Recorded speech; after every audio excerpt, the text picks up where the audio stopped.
Start చేసేది. శుభోదయం అందరికి. తత్ప్రసాదరస్తు తత్ప్రసాద సిద్ధిరస్తు. అయితే మనం గత క్లాసులో అమ్మఒడి అనే పాఠ్యాంశానికి స్వాగతం పలికాం. కవి జీవితం అంతా చెప్పుకున్నాం కదమ్మా. అమ్మ అంటే ఎవరు అని చెప్పుకున్నాం. ఆది గురువు అమ్మ. మొదటి అమ్మే మనకి గురువు, తర్వాత మిగతా వాళ్ళందరూ ఉపాధ్యాయులందరూ తర్వాత గురువులు అవుతారని ఒక పాఠ్యాంశంలో చెప్పుకున్నాం గత కాలంలో. అయితే అమ్మ ఒడి అని చెప్పుకున్నాం. అమ్మ ఒడి అంటే ఇక్కడ అంకము అని అర్థం ఉంది. అంకం అంటే ఒత్తిళ్ళు అని అర్థం. మరి అమ్మ కోసం అనేక రకాలైనటువంటి పాటలు ఉన్నాయి. ఎందుకు? దేవుడు ఎక్కడ పడితే అక్కడ ఉండడం కష్టం కనుక ప్రతి ఇంట్లో తల్లిని తండ్రిని మనకి సృష్టించాడు. ఆ సృష్టించబడినటువంటి మొదటి దేవుడే అమ్మ, మొదటి గురువే అమ్మ, మొదటి అమ్మ ఒడే మనకి బడి.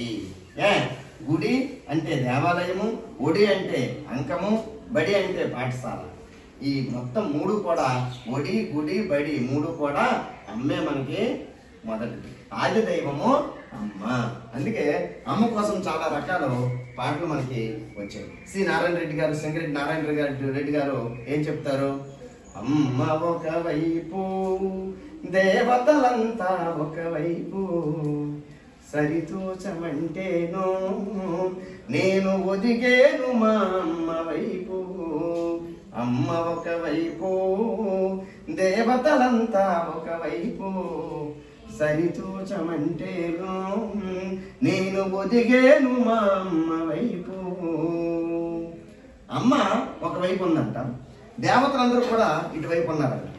నీకు మధ్యలో నిల్చొని నాయన నీకు దేవతలు కావాలా అమ్మ కావాలంటే ఆయన అంటారు నేను అమ్మే కావాలని అంటారు.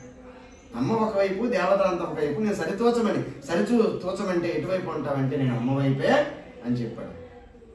అలా ఈ అమ్మ కోసం మనం అమ్మ ఒడి అనే పాఠ్యాంశంలో అమ్మ కోసం చెప్పుకున్నాం. అయితే అమ్మ ప్రేమను, అమ్మ గొప్పతనాన్ని తెలియజేయడం ఈ పాఠ్యాంశం ఉద్దేశం. కవి గారు గేయ రూపంలో ఈ పాఠ్యాంశాన్ని మనకి అందించారు.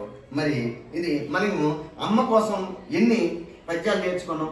ఏమమ్మా, మీరు 6వ తరగతికి వచ్చారు. 1 నుంచి 5వ తరగతి వరకు అనేకమైనటువంటి సుభాషితాలను మనం మంచి నీతి పద్యాలు నేర్చుకున్నాం. వేమన శతకం కానీ తెలుగు బాల శతకం నుంచి కూడా ఎన్నో పద్యాలు నేర్చుకున్నామా. అందుకే ఏం చెప్పాడు? తల్లిదండ్రి మీద దయలేని పుత్రుండు వాడు పుట్టనేమి గిట్టనేమి, పుట్టలోని చెదలు పుట్టవా గిట్టవా, విశ్వదాభిరామ వినురవేమా.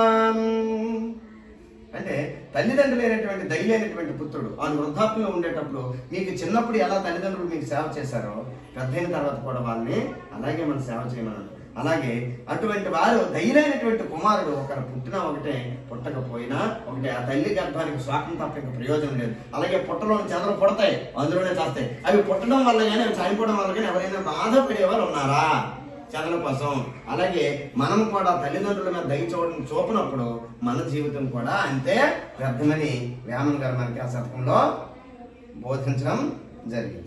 ఇలా అమ్మ ప్రేమ గురించి తెలియజేయడం బాడిగ వెంకట నరసింహారావు బాలల కోసం చిన్నారి లోకమని చాలా బాల బంధుగా ప్రసిద్ధి అయిన ఇతను అనేకమైనటువంటి మనకి రచనలు చిన్నారుల కోసం, పిల్లల కోసం అనేకమైనటువంటి రచనలు చేశారు. మరి ప్రస్తుత పాఠ్యాంశం బివి నరసింహారావు సంపూర్ణ రచనలు 2వ సంకలనం అంటే అనేకమైనటువంటి గేయాలు కలిపి ఒక పుస్తకంగా రాస్తే అది సంకలనం అంటారు. ఆ సంకలనంలో ఒక చిన్న గేయం తీసుకున్నాడు మనకి అమ్మఒడి అనే పాఠ్యాంశం. అయితే ఈ అమ్మఒడి అనే పాఠ్యాంశంలో ఉన్నటువంటి గేయాన్ని ఒకసారి చూద్దామా? ఓకే. అమ్మ ఒడి చదువుల బడి మాయమ్మ ఒడి నాకొక గుడి, అమ్మ ఒడి చదువుల బడి మాయమ్మ ఒడి నాకొక గుడి. అమ్మ చూపెను వరవడి దైవమ్ము కంటెను త్వరపడి. అమ్మ చూపెను వరవడి దైవమ్ము కంటెను త్వరపడి. అమ్మ చెప్పిన శుద్ధులు అని సమ్ము ఒప్పిన బుద్ధులు. అమ్మ చెప్పిన శుద్ధులు అని సమ్ము ఒప్పిన బుద్ధులు. అమ్మ పెదవుల హాసము నిత్యము మాకు వికాసము. అమ్మ పెదవుల హాసము నిత్యము మాకు వికాసము. అమ్మ మంజుల భాషణం శ్రావ్యము వీణుల భూషణం. అమ్మ మంజుల భాషణం శ్రావ్యము వీణుల భూషణం. అమ్మ హృదయ అనురాగము దివ్యము భవ్యము యోగము. అమ్మ చల్లని కరములు దానమ్మనకు ఆకరములు. అమ్మ చల్లని కరములు దానమ్మనకు ఆకరములు.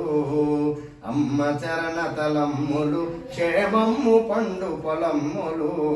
అమ్మ చరణ తలమ్ములు క్షేమమ్ము పండు పొలమ్ములు.